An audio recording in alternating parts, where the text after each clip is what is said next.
Jetih tu. Hari tu tahun 2007 2006. Faham? Pas pada kuliah Zuhur, semayang di Jabak. Kita duduk belakang imam ustaz Jabak. Semayang Zuhur kan senyap. Dia duduk tahiyat bunyi. Lagu pula jalan. Ding ding ding ding ding ding ding ding ding ding ding ding ding plam plam plam dam dam dam dam dam. Crazy Frog. Katok gila. Kata sudah kerja bodoh dah hari ni, bodoh dah hari ni.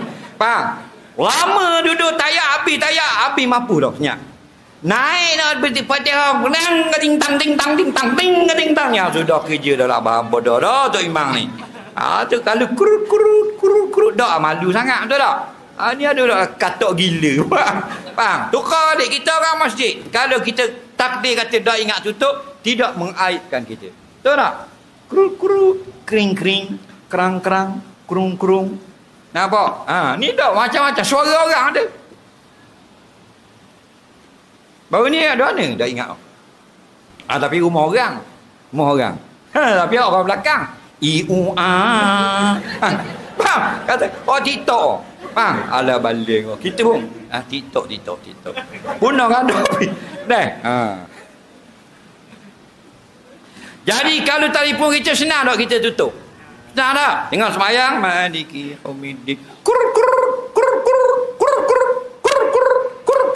Ada. Betul tak?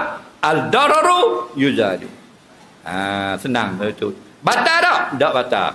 Nampak pergerakan itu sedikit. Yang payahnya telefon orang bunyi kita nak tutup.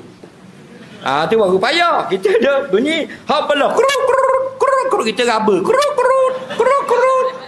salah pegang ku faham hanya kok lari dah balik awal. Alah bodoh tu alam.